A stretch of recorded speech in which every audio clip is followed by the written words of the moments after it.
Power of Awareness by Neville Goddard, Chapter 21 Free Will. The question is often asked, what should be done between the assumption of the wish fulfilled and its realization? Nothing. It is a delusion that other than assuming the feeling of the wish fulfilled, you can do anything to aid the realization of your desire. You think that you can do something, you want to do something, but actually you can do nothing. The illusion of the free will is to do is but ignorance of the law of assumption upon which all action is based. Everything happens automatically. All that befalls you, all that is done by you, happens. Your assumption, conscious or unconscious, direct all thought and action to their fulfillment. To understand the law of assumption, to be convinced of its truth, means getting rid of all the illusions about free will to act. Free will actually means freedom to select any idea you desire. By assuming the idea already to be a fact, it is converted into reality. Beyond that, free will ends and everything happens in harmony with the concept assumed. I can of my own self do nothing, because I seek not mine own will, but the will of the Father which hath sent me. John 5:19, 5:30. In this quotation, the Father obviously refers to God. In an earlier chapter, God is defined as I am.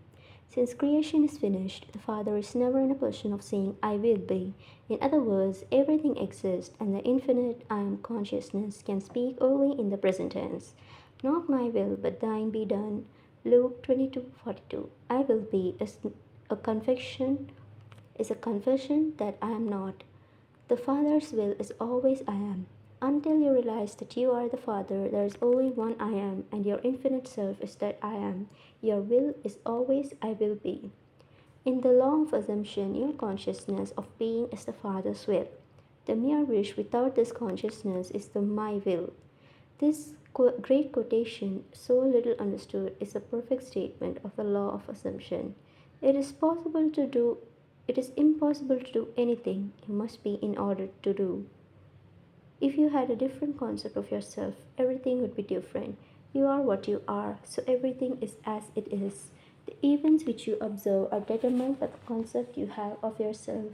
If you change your concept of yourself, the events ahead of you in time are altered, but thus altered, they form again a deterministic sequence starting from the moment of this changed concept.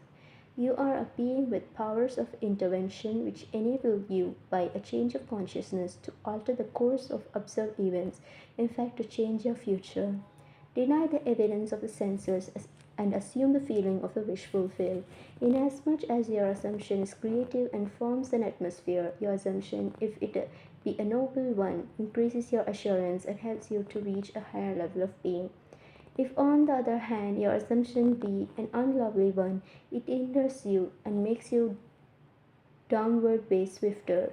Just as the lovely assumptions create a harmonious atmosphere, so the hard and bitter feelings create a hard and bitter atmosphere.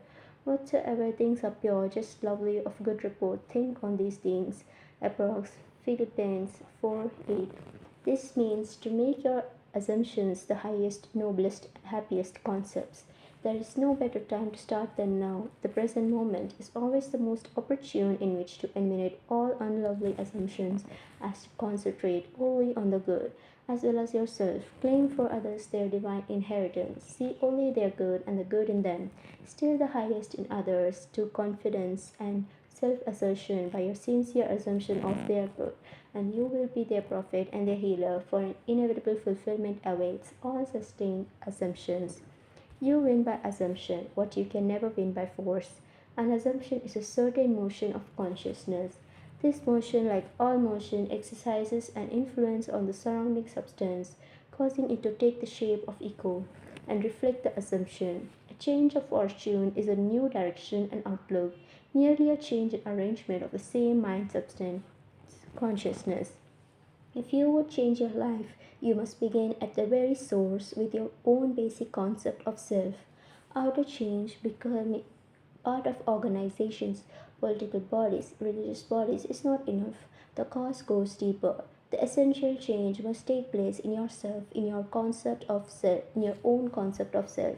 You must assume that you are what you want to be and continue therein, for the reality of your assumption has its being in complete independence of objective fact, and will clothe itself in flesh if you persist in the feeling of the wish fulfilled.